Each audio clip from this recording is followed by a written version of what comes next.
Ugh, I've been trying to film this video all day, but it keeps going wrong. What does that mean? Does it mean I've been trying to film, but now I've given up? Or does it mean that I've now finished filming? Today we're talking about the present perfect continuous tense, which we use to talk about an activity that is ongoing. But how does it work?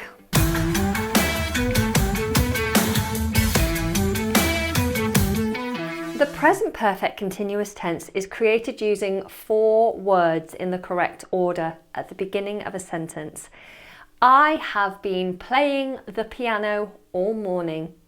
First of all, we have the subject, so in this case, I. Then we use have or has, depending on the subject. Next is the word been. This is the part that shows the activity is ongoing and it doesn't change no matter what the subject or the verb is. And finally, we have the main verb with an ing ending. I have been playing. And then you can finish off the sentence including details of the activity and how long it's been going on for, usually by adding the subject and then a time phrase. I have been playing the piano all morning. Here's a pro tip. If you want to sound more like a native speaker, you can get a little bit lazy. We'll often use a contraction of the subject and has or have, which means we shorten it to one word. I have becomes I've. You have becomes you've. They have becomes they've.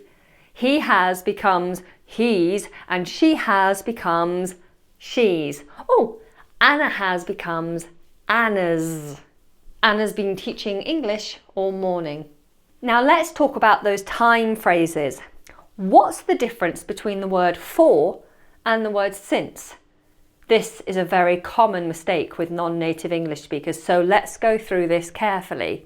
The word for is used when you are talking about an amount of time, duration. For example, she practiced the dance for 2 hours. Or, I've been at the bus stop for half an hour. The word since is used when you want to say the start time. For example, I've been here since 6 o'clock.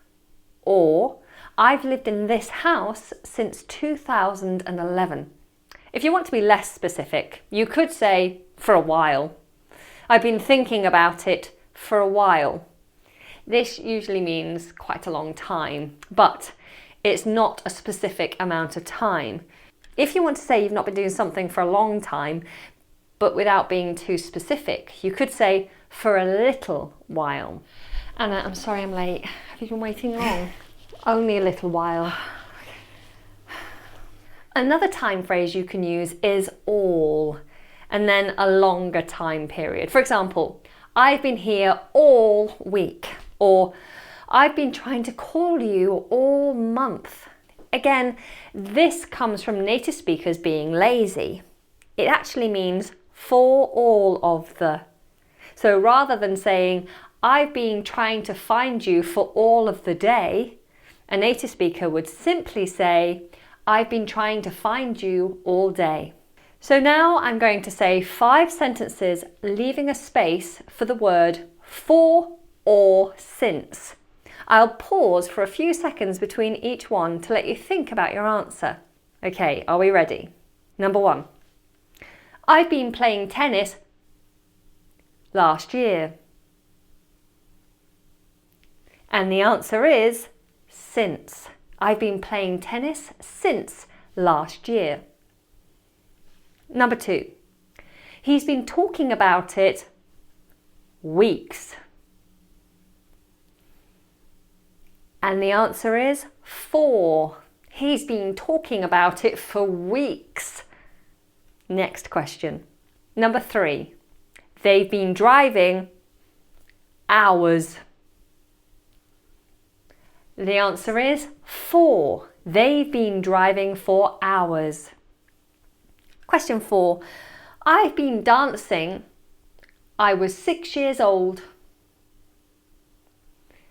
The answer is since. I've been dancing since I was 6 years old. And the final question, she's been annoying me all morning.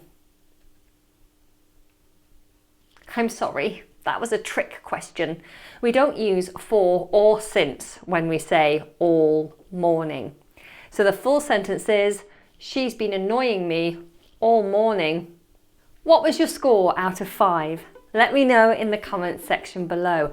Oh, and I've noticed that a lot of you don't have your notifications turned on.